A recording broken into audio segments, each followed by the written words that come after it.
Louvado seja Deus. Abra comigo João capítulo 4.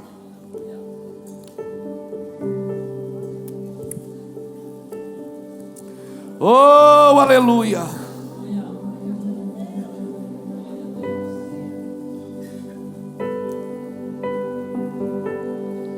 Tua presença é real aqui. Santo Espírito és.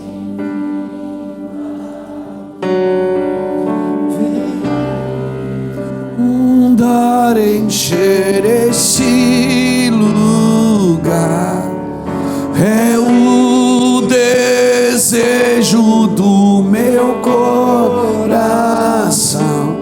Sermos inundados com tua glória, Senhor.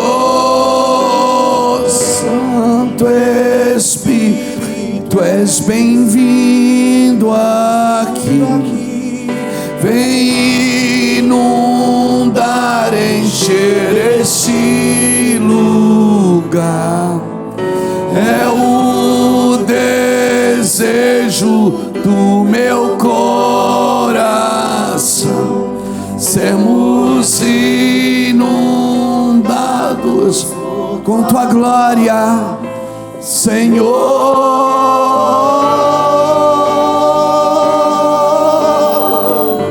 Sim, Deus.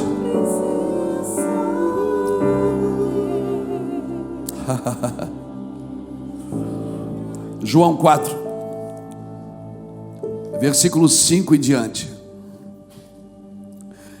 Chegou uma cidade samaritana chamada Sicar, perto das terras que Jacó deu a seu filho José.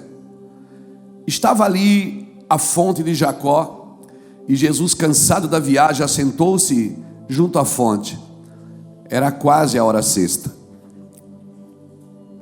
Vindo uma mulher samaritana tirar água, Jesus lhe disse: dá-me de beber. Seus discípulos tinham ido à cidade comprar comida. Disse-lhe a mulher samaritana: como sendo tu judeu, me pedes de beber a mim, que sou mulher samaritana? Pois os judeus não se dão com os samaritanos. Respondeu-lhe Jesus: se conheceras o dom de Deus e quem é que te pede, dá-me de beber, tu lhe pedirias, e ele te daria água viva. Disse-lhe a mulher: Senhor, tu não tens como com que tirá-la, e o poço é fundo.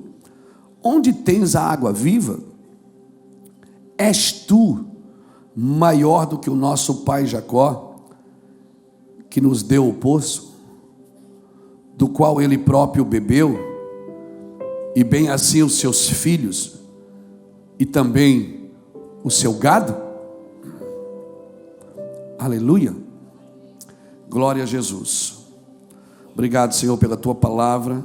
Nos submetemos a ela, debaixo do sangue do Cordeiro, em nome do Senhor Jesus Cristo. Irmãos, é claro, é perceptível que a igreja, nesses dias, ela entrou na missão de Deus. Tem sido falado muito aqui por nós, por pastores dessa casa, que nosso maior cuidado hoje é ouvir o que Deus tem para fazer nesses dias. Talvez muitas coisas que a gente pensa vai ser mais esclarecida nos próximos dias. Vamos ter uma conferência aqui num hotel chamado Tempo e Modo, na coordenação do pastor Júnior, justamente para isso, para sentar, ouvir alguns irmãos mais velhos que nós e ouvir alguns irmãos mais jovens do que nós. Nós somos a geração do meio para esses dias. Abraão é o chamado e Jacó é a missão, e Isaac é o sacrifício. Quem sabe nós somos o sacrifício. Nós somos a geração ali dos 40 a 60 anos, que está habilitando os mais jovens e está encorajando os mais velhos. Nós somos aquela geração ali de 40 a 60. Eu estou com 52, eu me considero nesse lugar. Entre Abraão, que é o chamado, entre Jacó, que é a missão, tem Isaac, que é o sacrifício. Então, quem sabe a nossa geração é a geração do sacrifício. É a geração que vai ligar uma ponta na outra. É uma geração que vai habilitar os pais, ou melhor, que vai habilitar os filhos e vai encorajar os pais que acham porque já passaram de 60 não tem mais nada para fazer.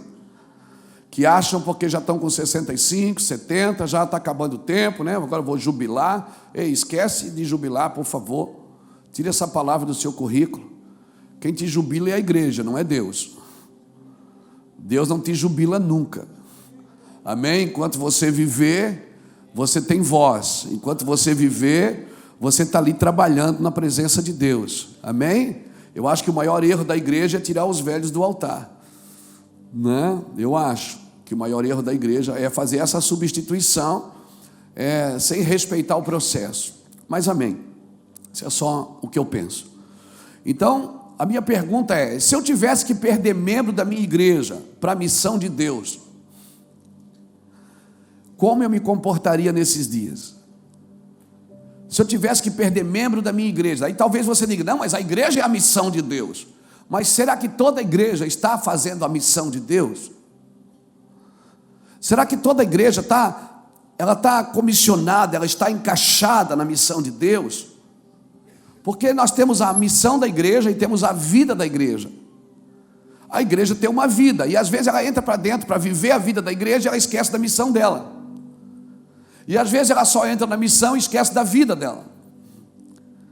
Às vezes a gente vai congregar numa igreja, fica lá todo domingo, toda semana nos ministérios e tal, e fica rodando, caminhando ao redor das nossas festas, ao redor dos nossos retiros, ao redor das nossas escolas. Essa é a vida da igreja, e glória a Deus por tudo isso, está lindo.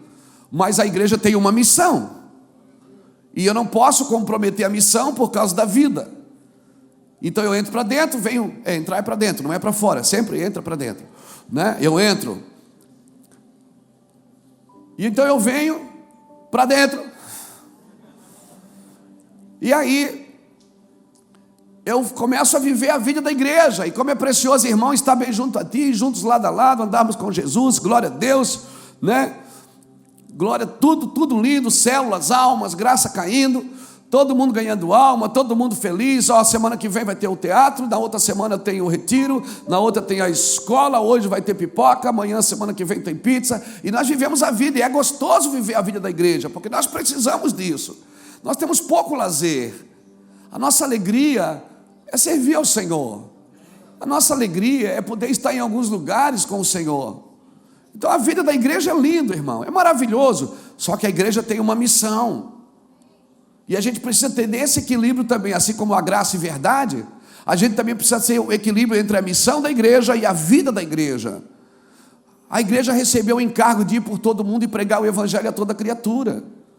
A igreja, ela precisa herdar as nações, ela precisa manifestar a glória de Deus sobre as nações, para que quando Cristo volte, esse evangelho do reino já tenha sido pregado em todo o mundo.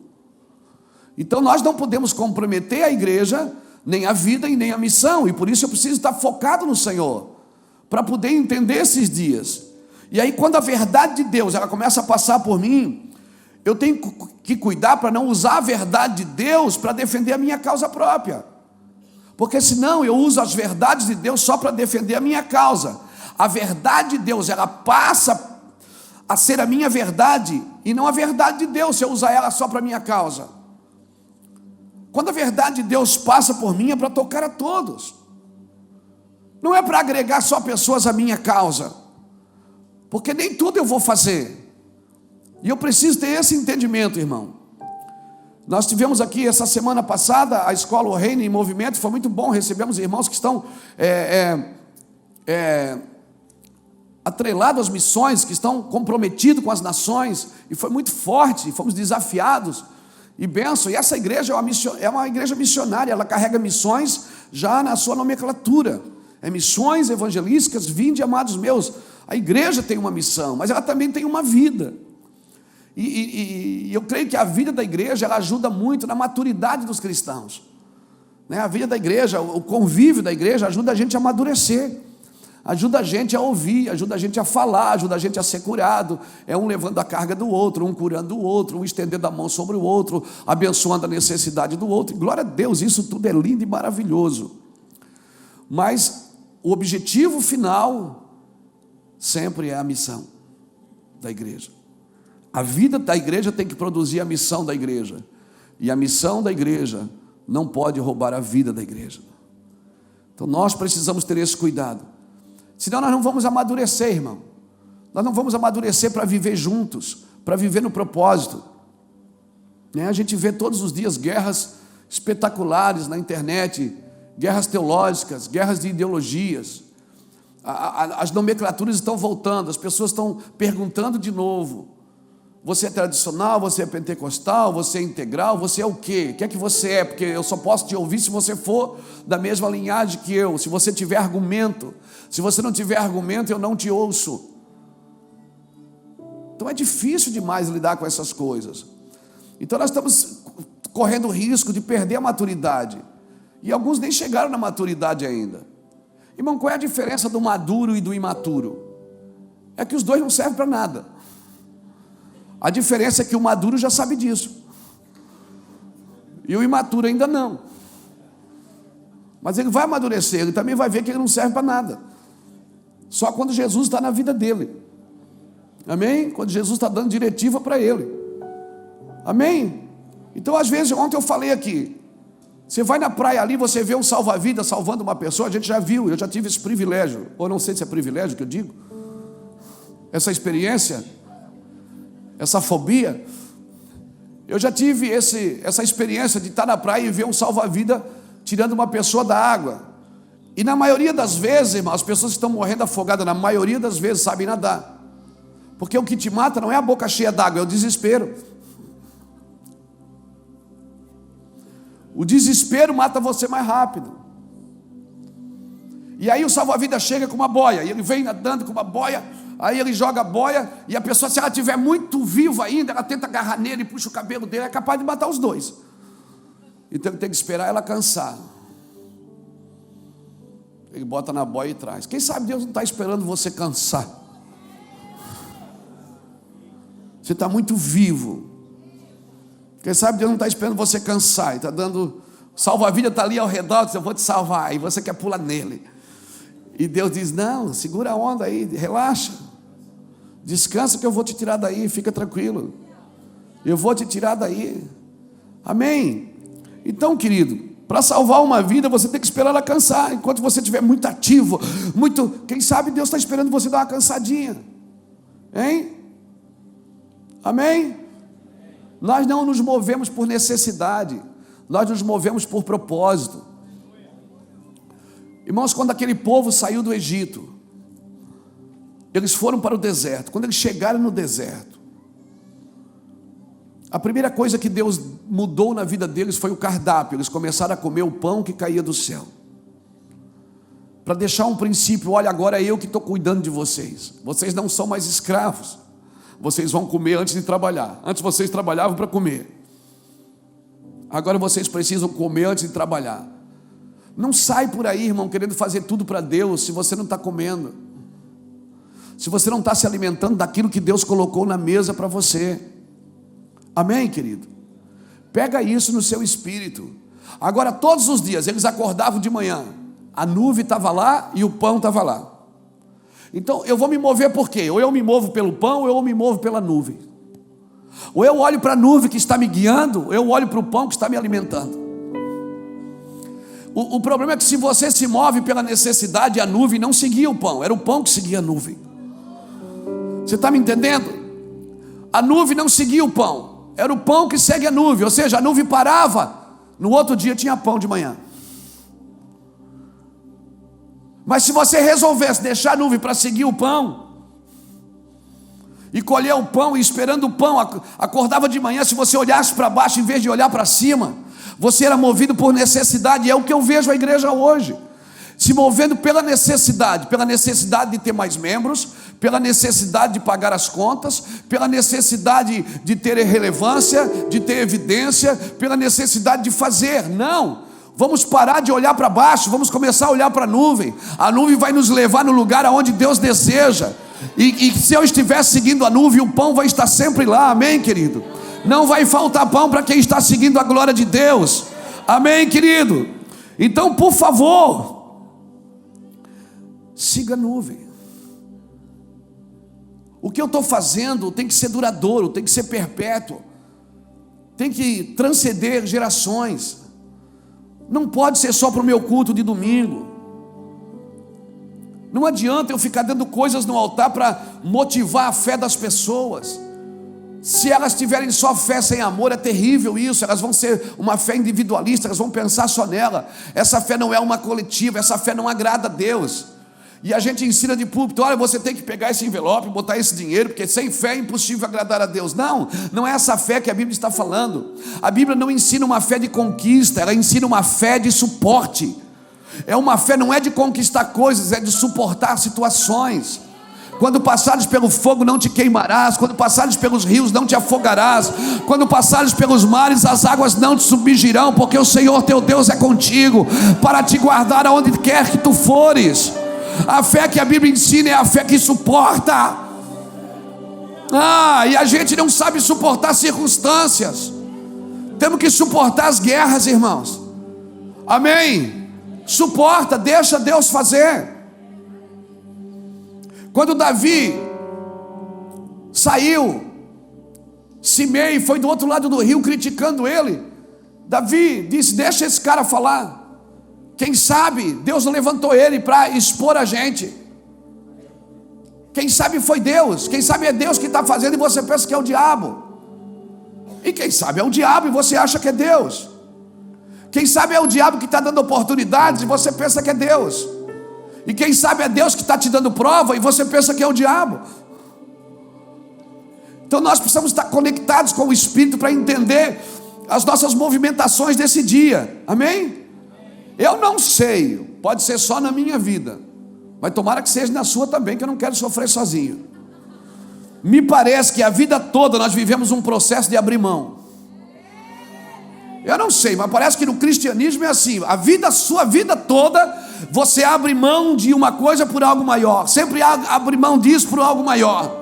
Deus está te ensinando toda a caminhada a abrir mão, abrir mão. E a religião vem ensinando você a conquistar, conquistar, conquistar. E aí vem alguém e ensina você a abrir mão, abrir mão, abrir mão. E aí quem eu ouço? Quem me ensina a conquistar e quem me ensina a abrir mão? Quem eu estou ouvindo, meu Deus?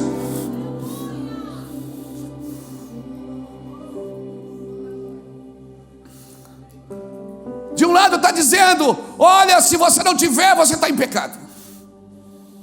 Se você não tiver, Deus tem prazer de te dar. Do outro lado está dizendo: renuncie, deixe a sua vida por amor de mim. Negue a si mesmo por amor de mim. Não busque seus direitos, suas razões. Negue a si mesmo por amor de mim. Então quem eu ouço? Quem me ensina a morrer ou quem me ensina a conquistar?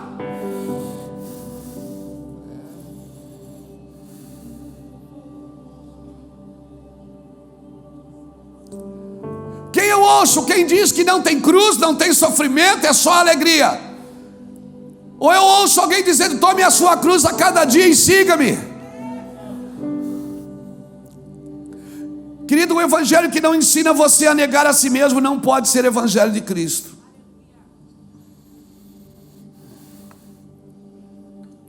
Eu estou sempre trabalhando em números. Quantos membros tem a sua igreja? Quantos alunos tem na escola? Quantas crianças vão no retiro? A gente está sempre contando. A gente está sempre, não é? Quanto? Tem pastores que perguntam a mim: quanto que entra de oferta na sua igreja? Por que os números? Irmão, quem contabiliza número nos últimos dias é o anticristo. Ele vai trabalhar em cima de números. É até um número que vai te deixar, te identificar. Não é assim que a gente aprendeu? Não é assim? Quem contabiliza números nos últimos dias, quem vive pelos números, é o anticristo. A Bíblia não, o céu não grita números. O céu diz em Apocalipse que foi visto uma grande multidão diante do trono, de tribos, línguas e povos que não se podia contar. Que não se podia contar. Eu só sei que era uma grande multidão. Eu só sei que era muita gente. Eu só sei que era de todos os povos e línguas e tribos. E conta para ver, não dá para contar, não dá para contar. Então perca a sua cabeça dos números. Tire a sua cabeça daí, cara. Que os únicos números da sua vida sejam os versículos e os capítulos da Bíblia que você está lendo. Que os números que firmam você sejam capítulo tal e versículo tal. Para de contabilizar o que você tem, o que você vai ter.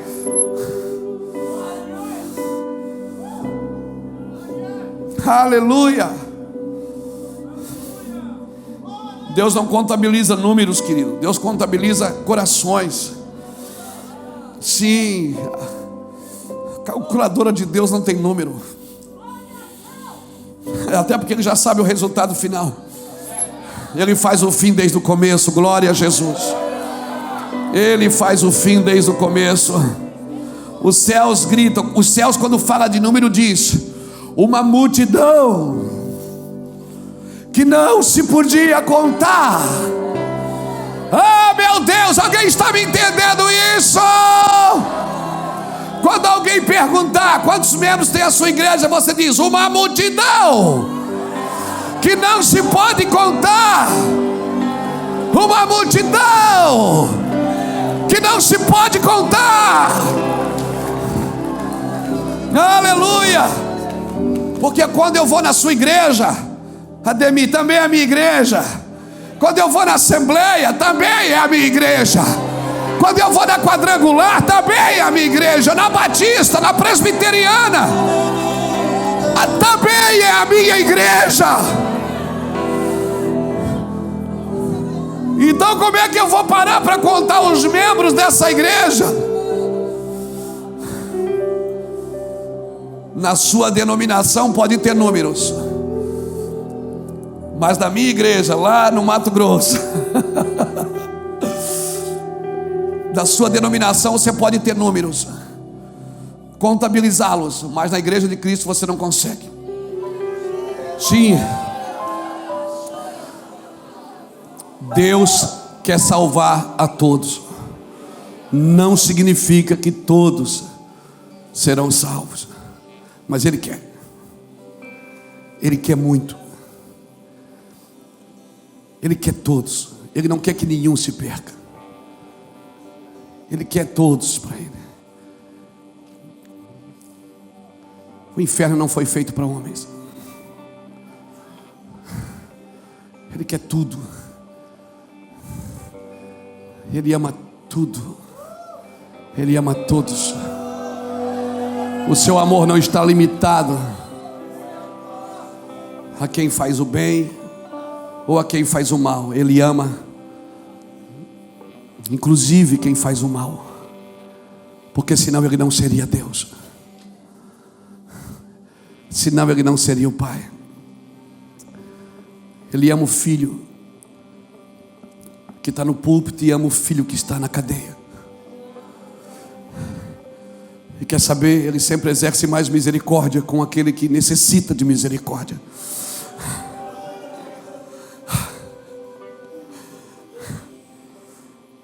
A sua misericórdia não tem fim. Ele é lindo.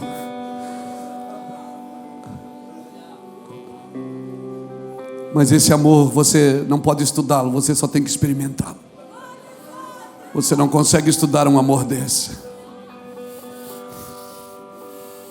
Eu não consigo explicar com palavras o quanto eu amo a minha esposa. Eu não consigo explicar com palavras o quanto eu amo Jesus. E quando eu tento explicar com palavras, dá confusão. Por quê? Porque é inexplicável. Isso é inexplicável. Só desfruto do amor. Então uma liderança que vai trazer mudança é uma liderança que ama. Mas tem gente que não merece. Tem gente que não merece o seu amor, mas precisa dele.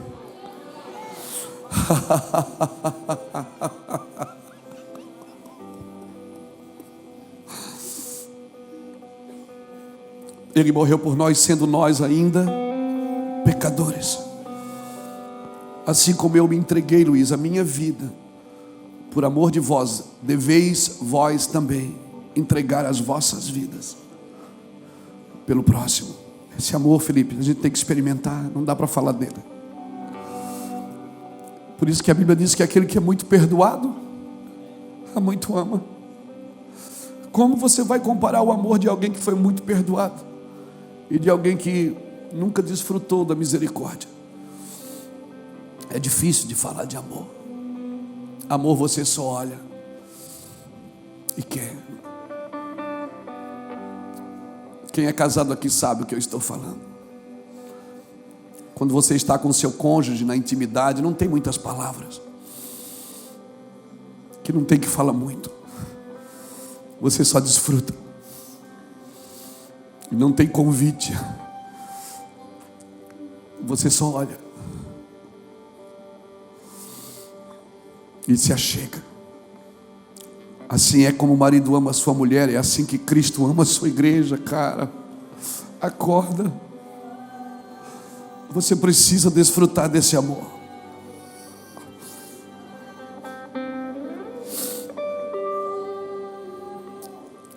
E se amar desse jeito me der um título de herege, então eu sou um herege.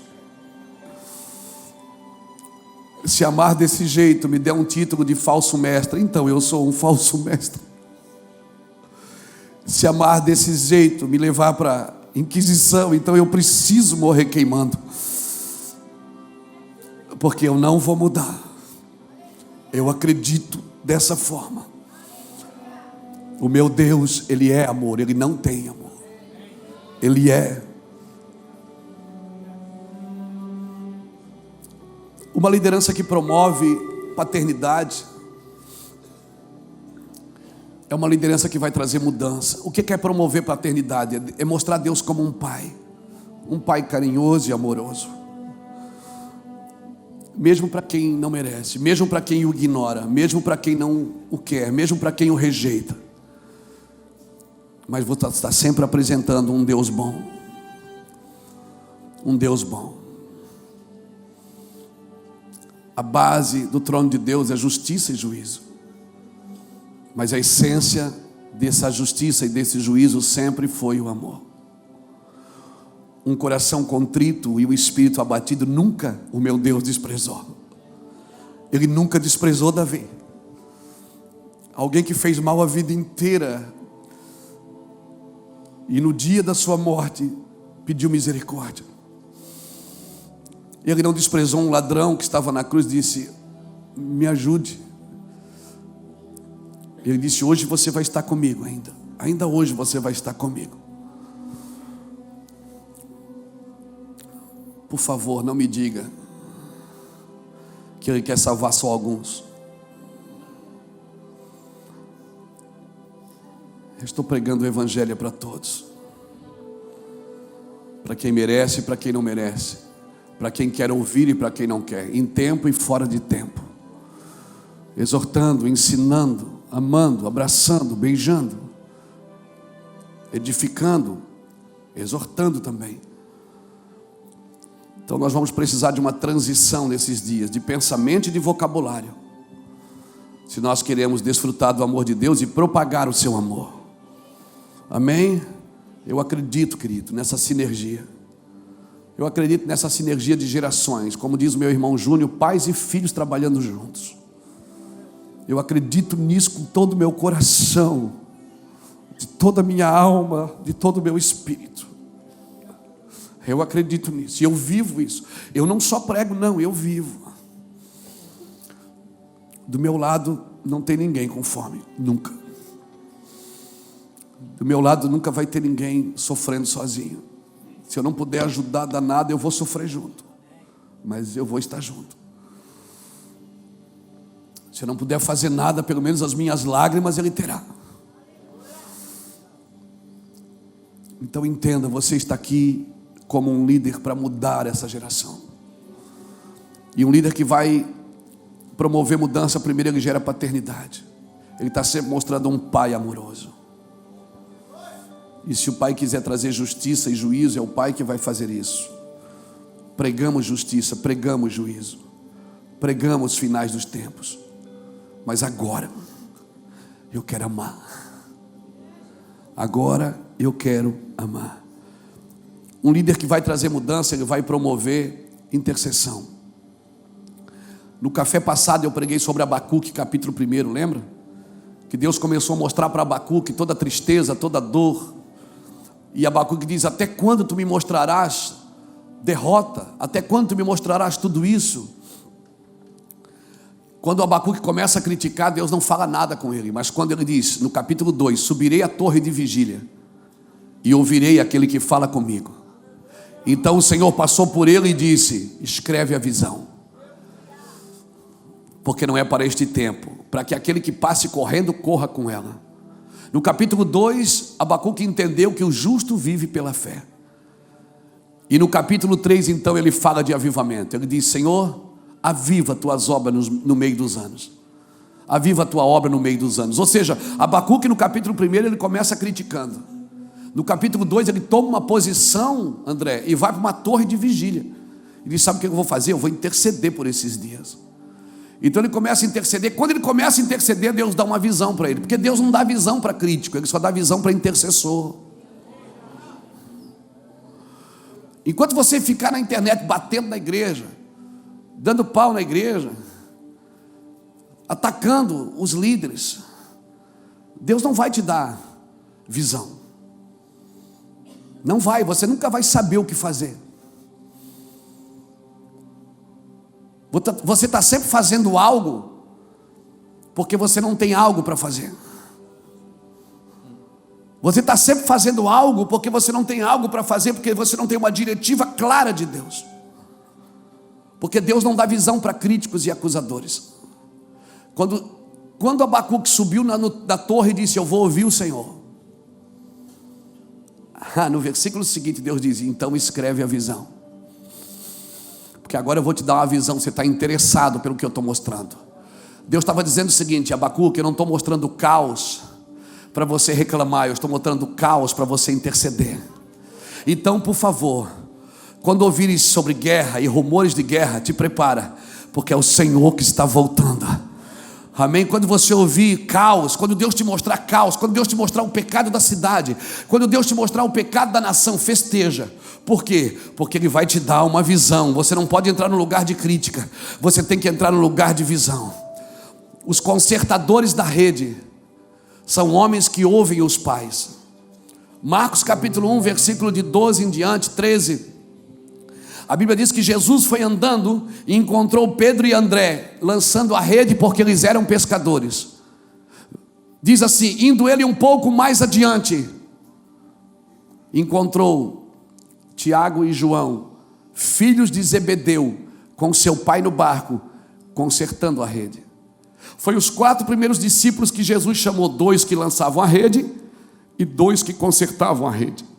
Qual é a diferença de quem lança e quem conserta? É que quem lança pode ser qualquer um, não precisa de instrução. Mas quem conserta, o pai precisa estar junto no barco. Por isso, não despreze os pais da igreja, não despreze os homens que já morreram, não despreze os irmãos mais velhos, que tinham congregações pequenas, que não tinham internet. Não desprezem homens que ganharam essa nação. Alguns perderam até a família, alguns perderam filhos, alguns nunca estavam em casa. Homens como Billy Graham, que viajavam para uma nação, às vezes ficava 3, 4 meses fora de casa, por causa de um povo que ele nem conhecia. Homens que saíram para consertar as redes. Quando você conserta a rede, o pai precisa estar junto. Não despreze os pais da igreja, irmãos. Não despreze os irmãos mais velhos. Amém? Se o pai quer te dar uma festa, não precisa atacar o irmão mais velho, que só quer comer o cabrito. Não precisa, só volta para casa. Não ataca ninguém. Você não precisa atacar os irmãos mais velhos para se firmar na sua geração. Respeite os irmãos mais velhos. Coloque cinza sobre a sua cabeça.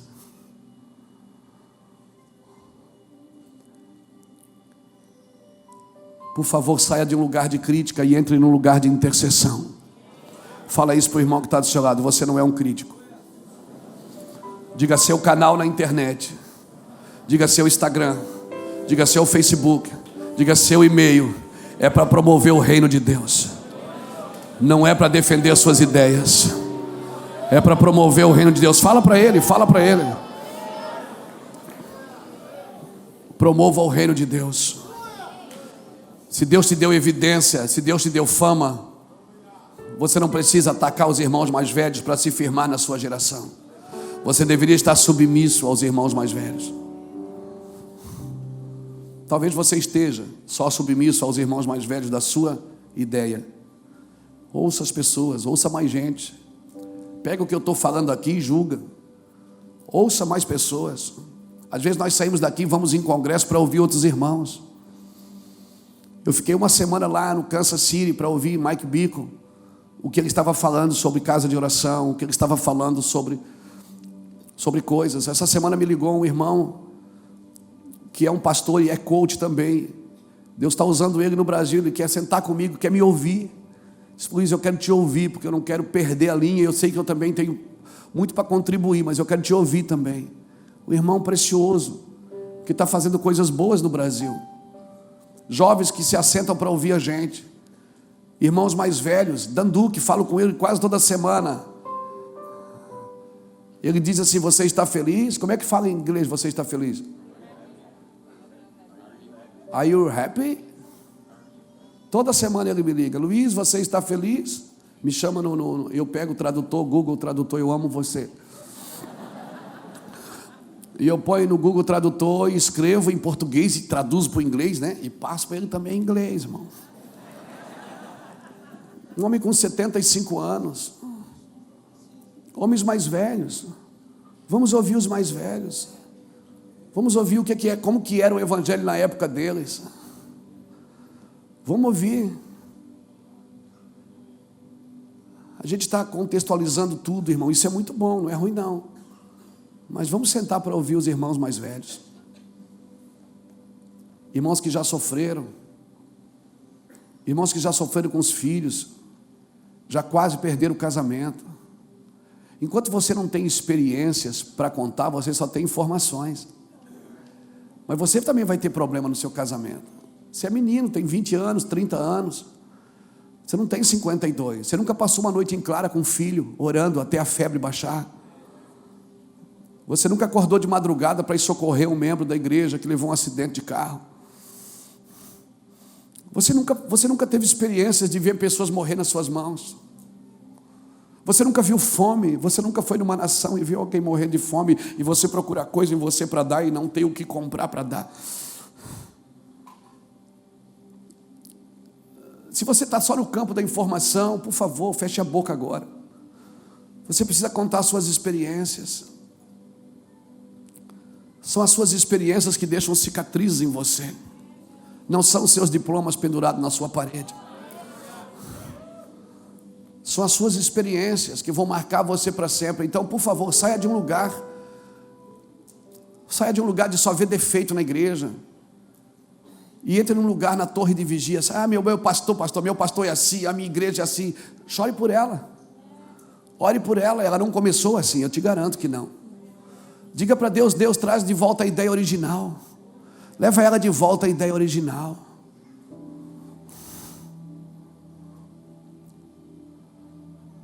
Então, por favor, querido, não entre nesse lugar. Os intercessores sofrem mais. Os críticos não. Lembra quando Jesus perguntou quem as pessoas dizem que eu sou? E Pedro disse: eu sei, tu és o Cristo, lembra? Meu Deus, eu tenho que falar lá de João 4, né, que eu li, né? Eu vou lá já, peraí, me lembra? João 4.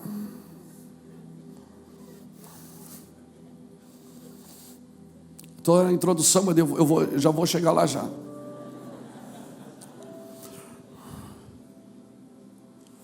Tira o Euco da janela, irmão, porque hoje nós vamos longe.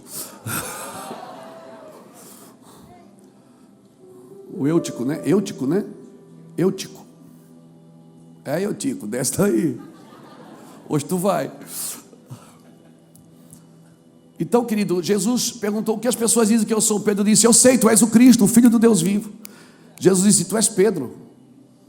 Foi carne nem sangue quem te revelou, Pedro. Foi meu Pai que está no céu. E eu também te digo que que tu és Pedro, te darei uma chave. Pronto, Jesus entregou uma chave de revelação, de entendimento para Pedro. Era só a chave, ele não sabia o que é que ela abria ainda, mas ele tinha uma chave. Ele não sabia qual porta usar, mas ele já tinha a chave. Jesus vai para o Getsemane orar e leva 3 discípulos juntos na noite anterior à crucificação. E quando Jesus fica ali um ponto orando, ele volta, ele vê os 3 dormindo, e ele não briga com os 3. Ele para na frente de Pedro e diz: Pedro, tinha 3 dormindo, mas só Pedro levou um relo. É sempre assim. Mateus 26:40 diz que ele olhou e disse: Pedro, nem uma hora tu pudeste vigiar comigo. Pedro poderia ter aberto os olhos: Senhor, mas tem 3 dormindo, o Senhor está sendo injusto. Ele disse: não, Pedro, mas não foi para eles que eu te dei a chave. Eu dei a chave, foi para você. Pedro, deixa eu te falar uma coisa, Pedrão. As minhas obrigações e as minhas responsabilidades eu dou sempre para os íntimos. Quanto mais íntimo você for de Cristo, mais responsabilidade Deus vai carregar você. Muito mais. As exigências de Deus são sempre para os íntimos. Deus não pede nada para crente meia boca, irmão. Ele pede para os íntimos. Para quem está chorando, para quem está intercedendo, para quem está gastando dinheiro. Aí você diz: Deus pede para ele. O Senhor diz: não, eu confio em você. Então, o Senhor está dizendo que Deus faz acepção de pessoas? Não, mas Ele faz de atitudes. De pessoas não, Ele faz de atitudes. Deus não ama todos, pastor, todos, mas não confia em todos. Não, eu provo biblicamente. Vamos para as Escrituras. Salmo 25, verso 12 diz: qual é o homem que teme ao Senhor? Uma pergunta de Davi, e ele mesmo responde: a este lhe ensinará o caminho que deve escolher. A este lhe ensinará o caminho que deve escolher. Verso 13: sua alma repousará na prosperidade. Verso 14: e sua descendência herdará a terra. Verso 14 diz: o segredo do Senhor é para aqueles que o temem. Fala baixo. Deus tem segredos que não é todos que sabem, nem a NASA sabe. Tem segredos, tem chaves de segredos do reino que quem não é íntimo não conhece. Quem não dá cheirinho nele não conhece. Para tudo e vai adorá-lo, querido. Ele vai te contar coisas extraordinárias. Ele vai te falar coisas extraordinárias. Coisas extraordinárias. Aí você vai ficar assim, ó: mas meu Deus, pastor, eu sou convertido faz só 10 anos, 5 anos. Os últimos, eles são os primeiros. Solta um pouco algumas coisas e vai ouvir o que Deus quer. Amém, querido? Outra coisa que um homem, que uma liderança que vai trazer transformação, ela faz, ela encoraja pais e habilita os filhos. Ela está sempre investindo nos idosos, está sempre habilitando os filhos, sempre parando para ouvir os dois. Amém, querido? Outra coisa que uma liderança que promove a mudança, ela faz, ela promove a unidade. Ela está sempre promovendo a unidade. Ela não promove discórdia. Ela promove a unidade. Ela está sempre dando um jeito de colar. É a argamassa mole que cola tijolo duro. Você pega aquela massa molinha, joga no meio e junta os tijolos duros. Mas o tijolo não sabe que ela também vai endurecer. E quando eles tentarem sair, já não dá mais. Os apaziguadores, o reino de Deus é deles, irmãos. O reino de Deus é dos apaziguadores. É daqueles homens que promovem a paz. Gênesis capítulo 9, versículo 20. Bota aqui para mim, Gênesis 9, 20, irmão. Aleluia. Aleluia.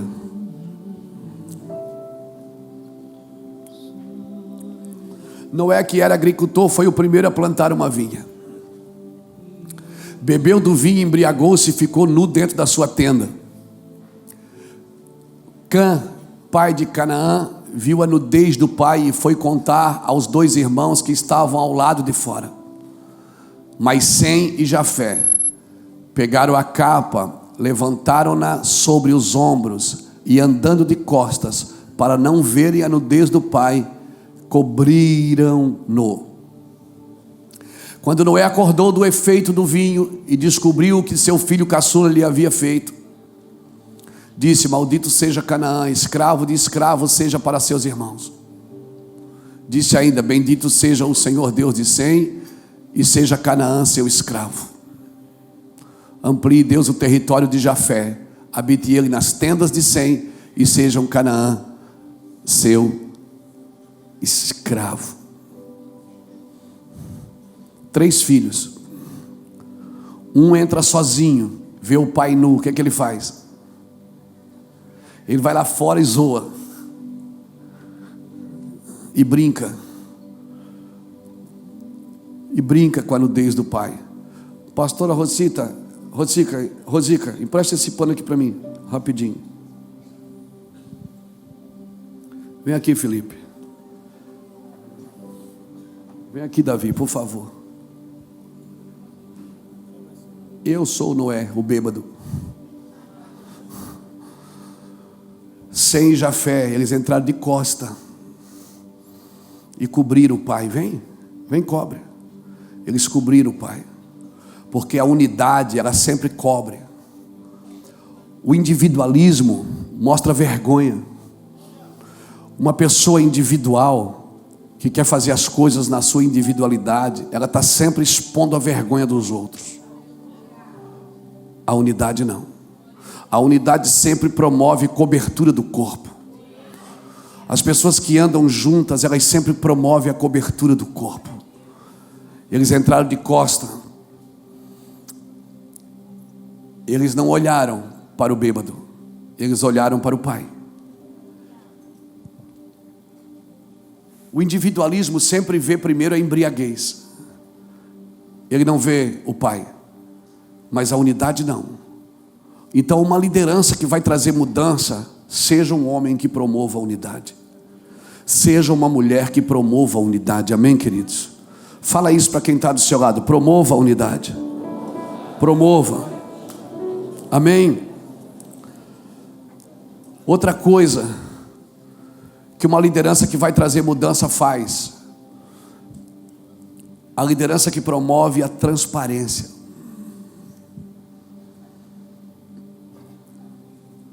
Bota aqui para mim Gênesis 30, 37. Você está tudo bem? Está tudo bem com você? Está feliz? Está tudo certo? A gente estava pulando, cantando, dançando. Eu pedi para você sentar porque é melhor entender. Depois a gente festeja mais, amém? Nós vamos dar uma chapada geral hoje. Mas eu quero deixar essa palavra no seu espírito.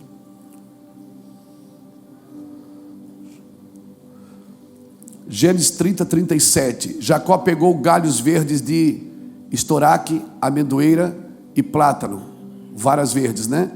E neles fez listas brancas, descascando-as parcialmente e expondo assim a parte branca interna do galho.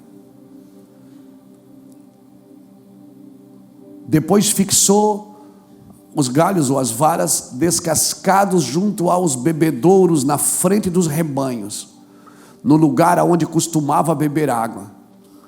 E na época do cio, os rebanhos vinham beber e se acasalavam diante dos galhos, diante das varas, e geravam filhotes listados, salpicados e pintados. Amém? Jacó tentou de todo jeito prosperar, se dar bem. E Deus foi ensinando ele, porque para cada Jacó Deus tem um Labão. Quando o cara acha que é Jacó, que ele é bom de persuadir, irmão, Labão era PhD. Labão na arte de persuadir, Labão era PhD. Então para cada Jacó Deus tem um Labão. Deus sempre trata de um Jacó com um Labão. Então Labão enganou Jacó uma vez, 2 vezes, aumentou o salário dele 10 vezes, mas nunca prosperava, porque a tua prosperidade não está o quanto Labão te dá, mas enquanto você está disposto a ouvir o que Deus quer. A sua prosperidade não está no seu salário, está no seu entendimento. Um dia Jacó parou de lutar, sabe o que ele fez? Ele pegou 3 varas, álamo, plátano e amendoeiro. Plátano é aquela folha do Canadá que tem 5 pontas. A amendoeira era a primeira árvore que florescia na primavera. E o álamo era uma árvore que dava um cacho branco. Fala de pureza, de recomeço. E eu quero botar uma heresia minha: 5 ministérios. As 5 pontas. Ele parou, descascou as varas, mostrou o branco que nela tinha dentro, fincou na beira do ribeiro e sentou. Na época do cio, as ovelhas vinham e ficavam ali na frente, e acasalavam, olhavam para as varas e geravam. As ovelhas, elas gostam de gerar diante de um ministério transparente, que está descascado, que mostra a sua nudez, que mostra a sua vergonha, que mostra a sua humanidade, que não tem vergonha de mostrar que é gente, que não tem vergonha de mostrar as suas fraquezas, que não tem vergonha de mostrar as suas debilidades, que quando está triste diz: ora por mim, cara, eu estou triste. Quantos de vocês já entraram na minha sala e eu disse: ora por mim hoje? Não foi? Felipe já orou por mim, Davi já orou por mim, recentemente Vânios orou por mim. Eu dobrei meu joelho na sua frente, não foi Vânios? E disse: Vânios, não dobrei, nós ficamos sentados, depois nós caímos, né? Porque ninguém aguenta também, né, Vânios? Tem que dar uma caidinha, claro. Eu parei e disse: Vânios, ora por mim, cara. Que foi, pastor? Cara, hoje eu não estou bem, eu estou em guerra. Quantas vezes, Jadilson, nosso psicólogo de plantão, Jadilson, ora comigo. Jadilson, olha, estás bem? Eu digo: estou. Vamos conversar. Ele começa a furar e vai furando, daqui a pouco eu estou todo desmontado. O Jackson olha para mim e diz: estás bem? Eu digo: estou. Ele diz: mentira. Eu disse: não, eu estou legal. Mentira. Iraci fica ao meu redor: o que é que houve, amor? Eu disse: nada. Amor, te conheço. Eu digo: então, todo mundo conhece a minha fraqueza. Quando eu chego no escritório, que essa sobrancelha está baixa e a outra está alta, que essa está embaixo, assim, ó, o pescoço vermelho, já é só nega entrando em sala, vrum, vrum, vrum, vrum, vrum. Todo mundo vai para dentro da sala. E aí de vez em quando eu digo: ô pastor, está tudo certo? Tudo bem, tudo bem. Pouca conversa, ninguém fala de reunião, ninguém fala de dinheiro. É Felipe. O Felipe é o mais esperto de todos. Felipe, quando ele me vê no diabo, ele diz: aí, pastorzão! Quando ele vê, ele diz: hoje não vai dar para pedir aquela oferta para a África, não. Hoje o negócio está estreito. Por quê? Porque nós somos gente. Nós somos gente. Todo mundo aqui tem uma esposa, tem filhos. O feijão aumenta para a gente também. Os impostos também. Então, uma vara transparente, ela vai gerar semente segundo a sua espécie. Uma liderança transparente, ela vai gerar ovelha transparente, irmão. Amém? Descasca esse cajado, querido. Descasca assim seu ministério, deixa todo mundo ver. Pastor, mas se eles verem como eu sou por dentro, não vai gerar, é só botar na beira do ribeiro. Bota na beira do ribeiro, que elas vão vir beber água ali no ribeiro e vão ver você ali descascadinho. Isso. Então, uma liderança que promove mudança é uma liderança transparente. Está triste? Todo mundo sabe. Está alegre? Todo mundo sabe. Perdeu o juízo? Todo mundo sabe. É assim mesmo. Mas cuidado, as pessoas podem ir embora. Quem não suporta a minha fraqueza é melhor que vá embora mesmo. Porque nunca vai celebrar quando eu estiver vitorioso.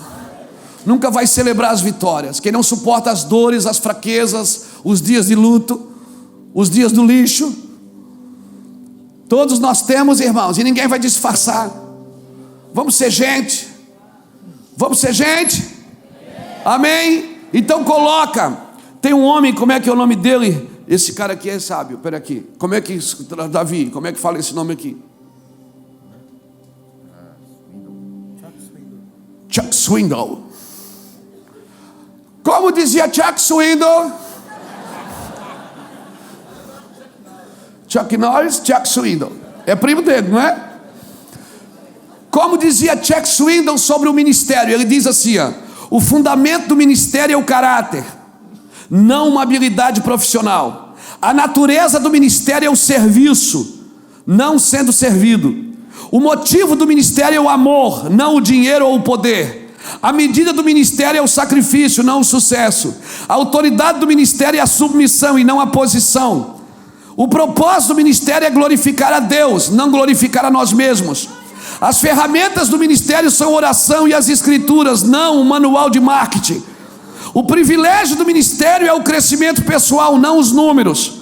O poder do ministério é o Espírito Santo, não os programas.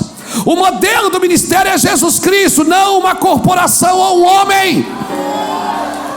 Alguém levante a mão e adore o Senhor por isso.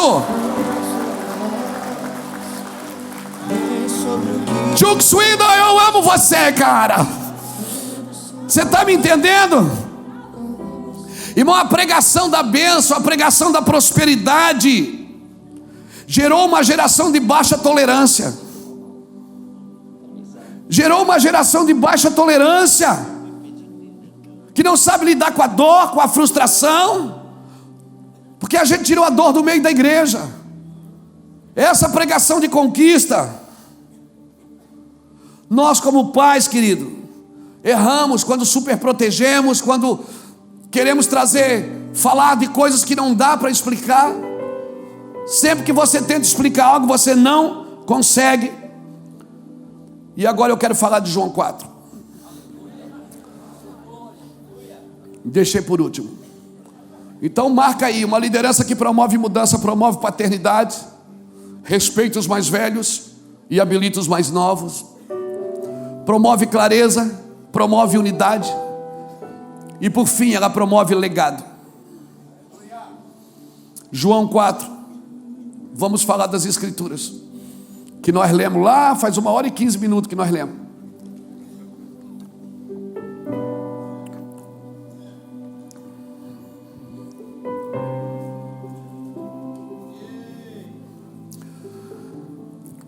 Uma mulher vai no poço a hora sexta, a sexta hora, meio-dia. No lugar, numa hora que ninguém tira água de poço, meio-dia. Se tirava água do poço de manhã e à noite. Mas ela vai meio-dia. Por quê? Meio-dia não tem ninguém no poço. E por que ela queria que não tivesse ninguém? Porque ela já teve 5 maridos. E o que ela tinha também não era dela. Vai que essa mulher encontra uma ex lá na congregação. Então ela não ia no horário, ela dava uma olhada, vou lá, não tem ninguém. Agora nesse sol escaldante do meio-dia não vai ninguém no poço, eu vou.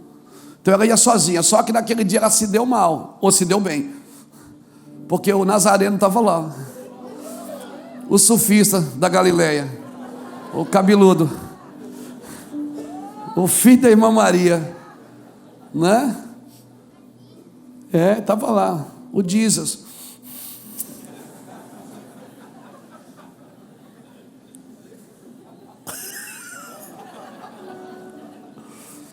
Daí ele está sentado, ela chega, já leva um susto. O que esse homem está fazendo aqui? Mas ela está lá, ainda bem que não é uma mulher, é um homem. O homem não fala com mulher, né? Já era perigoso um homem falar com uma mulher sozinha na rua. Não se falava. Ainda mais um homem judeu falar com uma mulher samaritana. E Jesus está lá. Ele não está nem aí se ela é de outra religião. Ele não está nem aí se ela acredita no arrebatamento ou não. Ele não está nem aí se ela é calvinista ou arminiana. Ele só diz: mulher, me dá um pouco d'água. Ela se assusta também, porque ela era meio religiosa. Ela diz: você congrega onde? Tu é reformada?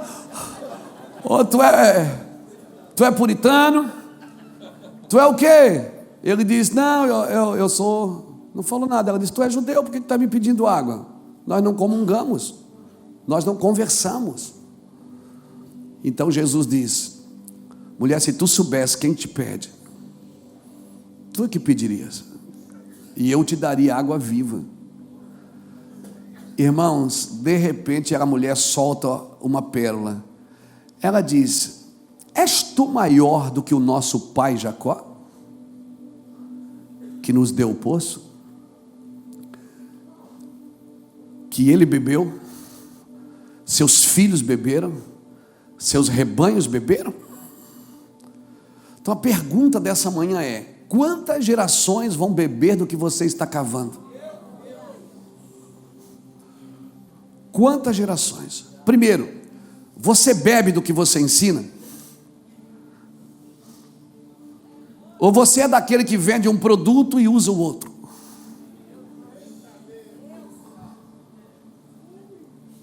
Você não pode vender um produto que você não compraria ele.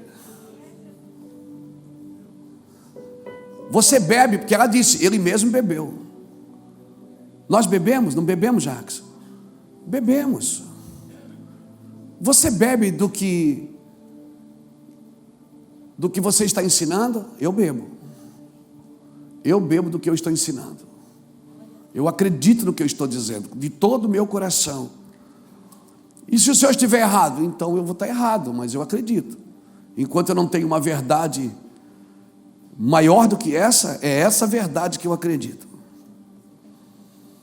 Eu acredito nessa verdade, eu bebo disso, eu bebo dessa água, eu bebo dessa salvação, eu bebo desse amor, eu bebo desse entusiasmo, eu bebo dessa força, eu bebo disso, eu quero isso, eu amo isso. Eu sou apaixonado pelo que estou fazendo, irmãos. Eu não estou sentindo peso. Às vezes eu sinto peso no dia a dia, nos trabalhos, nas viagens, aeroportos, isso e aquilo, reuniões, uma atrás da outra. Ontem de manhã aqui uma, de tarde outra, à noite outra. Hoje aqui, à noite nós vamos para o GPC, com mais 170 pessoas, é isso, né, Jacques? 180 aí? Tá, num hotel. Então assim, eu vou falar da mesma coisa. Eu não tenho uma linguagem para o empresário, uma para o pastor, uma para a criança. Eu tenho uma palavra só, é a cruz. Quer fazer da sua empresa um grande negócio, é cruz nela. Eu não tenho uma palavra persuasiva para um, para outro, não, eu não vou mudando. Eu não tenho uma roupa, eu não entro no guarda-roupa e agora eu vou botar a roupa do empresário, a roupa do coisa. Porque se eu perguntasse para você o que é mais espiritual, é ser empresário ou ser pastor, o que é que você me diria? Alguns vão dizer, é ser pastor, porque pastor cuida de igreja. Ah, e a empresa, quem te deu a empresa? E as pessoas que trabalham com você, quem discipula elas? Quem ministra por elas? Não, mas quem te deu a empresa? Foi Deus. Tudo que Deus dá é espiritual. E infelizmente tem empresários que Deus deu a empresa, e tem pastores que não foi Deus que deu a igreja. Por isso o que me torna alguém espiritual é aquilo que eu estou fazendo, para quem eu estou fazendo. Então veja bem, às vezes a gente sente peso diário, mas irmão, quando estou ministrando, porque quando eu estou ministrando é a força de Deus aqui, é a unção de Deus, é o caráter de Cristo. Mas eu saio daqui, eu tenho uma vida, eu vou comer, eu vou descansar, eu vou viajar, eu vou conversar, eu vou dizer não, eu vou dizer sim, eu vou ficar com raiva, com ódio às vezes, nem sempre, mas às vezes,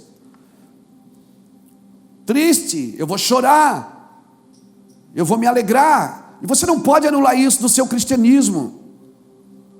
Nós criamos um protótipo de um homem perfeito, de um marido perfeito, de um cidadão perfeito, de um pastor perfeito. A igreja não tem que ser perfeita, ela tem que ser saudável. Nem em todas as nossas atitudes somos perfeitos. Mas ok, minha pergunta é: você mesmo está bebendo? A obra que você faz satisfaz você? Claro, sem egocentrismo, sem hipocrisia, mas ela satisfaz você, você fica satisfeito quando você está fazendo a obra. Quando acaba um culto desse, você pega o carro, vai para casa e puxa, cara, que bênção, senti a graça de Deus, senti o amor de Deus fluindo através da minha vida. Você tem isso na sua vida? Você tem isso? Você tem satisfação? Eu tenho satisfação no que eu estou fazendo. Tem os dias tristes, eu já acabei de culto e fui para o hotel chorar, porque eu já fomos pregar em lugares, eu olhava para o Reuel e dizia assim: Reuel, eles não estão entendendo o que eu estou falando.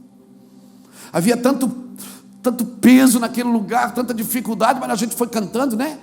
Fomos cantando, a alegria está no coração, e foi quebrando. E eu digo: olha para o teu irmão, e sorria, e diga para ele: Deus vai te pegar. E foi quebrando, e quebrou.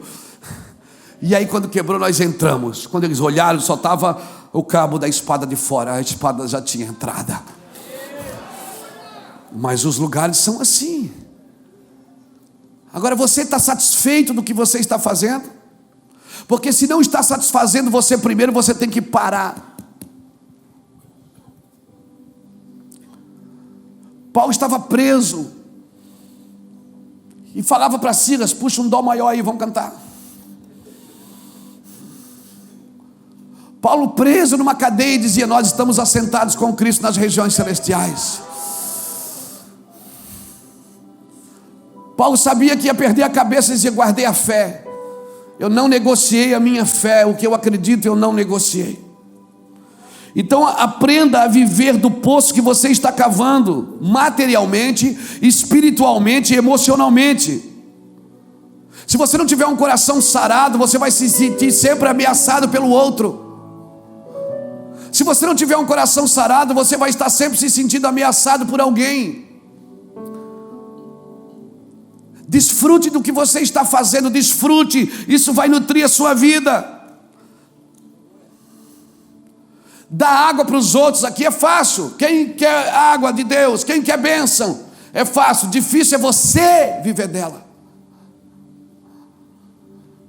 A palavra tem que passar por você e curar você também.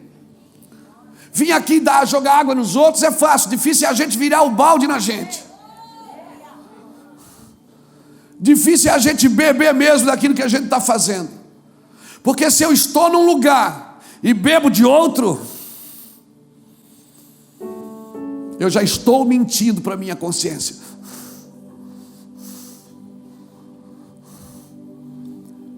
Por favor, não tome nenhuma atitude baseada no que eu estou dizendo. Eu não quero que você saia de lugar nenhum e vá para lugar nenhum. Não é isso. Eu estou dizendo que você precisa beber do que você está fazendo.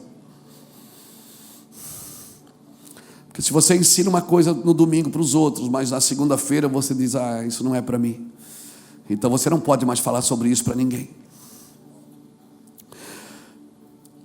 Curar a doença dos outros é fácil, irmão. O difícil é curar da gente. O difícil é beber água. Quando você confia no caráter de uma pessoa, mesmo que você não concorde com as suas atitudes, você ainda confia nela. Tem pessoas, irmãos, tem pessoas que para andar junto, nós aqui andamos juntos há muitos anos, talvez seja o segredo desta casa, que a gente se suporta e se celebra, e a gente se ama.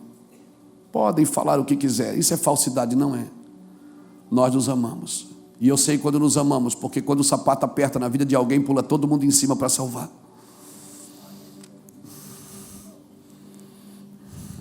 Eu sei, nós nos amamos, porque o amor não tem a ver com sentimento, tem a ver com posicionamento. Eu me posicionei em amor, e eu vou amar, e ponto final. Então, Jacó viveu da sua fé, ele sempre caminhou na fé. Então você precisa desfrutar disso. A segunda coisa que a mulher falou foi: ele bebeu e seus filhos beberam. Minha pergunta é: seus filhos estão bebendo do evangelho que você ensina?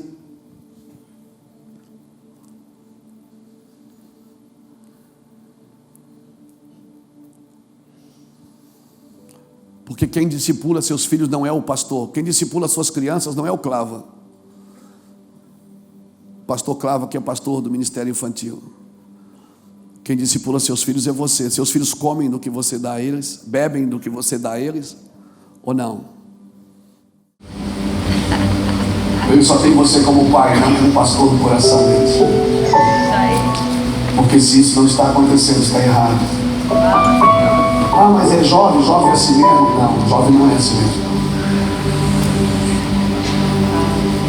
Ele precisa comer o que você tem para ele. Pastor, ele não está comendo. O que eu faço? Chama ele para uma conversa. Se eu me humilhar para o meu filho, pede perdão. Se joga no chão e diga: me perdoe por ter trocado você pela igreja. Me perdoe se eu deixei. Me perdoe se eu fiz alguma coisa errada. Me perdoe por ter mimado você demais. Me perdoe. Porque seus filhos têm que beber no poço que você cavou. E ele está sempre, e quando você não estiver mais aqui, eles vão estar sempre olhando para o poço, te chamando de pai. Você sabe quem foi que deu essa vida para nós? Foi meu pai. Meu pai foi um homem de Deus, minha mãe foi uma mulher de Deus. A religião quase matou eles, mas eles superaram. E meu pai é bênção. E você talvez nem esteja mais aqui, vai estar num cemitério. Mas ele vai olhar para o poço e vai dizer: glória a Deus, meu pai é um herói.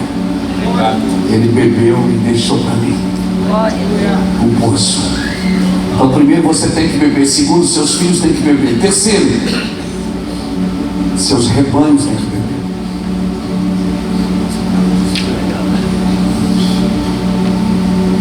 Sua igreja bebe do que você dá ou só ouve o que você diz? Porque às vezes ela está só ouvindo porque ama você, está ali muito tempo.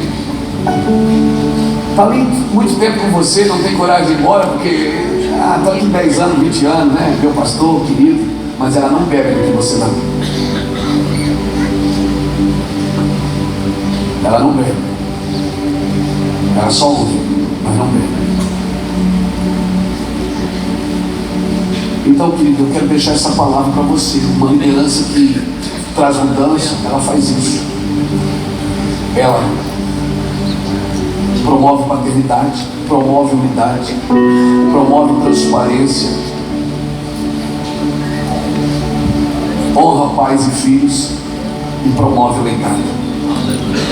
Quando a Maria perguntou, a Maria, a mulher samaritana perguntou: és tu maior do que o nosso pai Jacó? Ou seja, até que apareça alguma coisa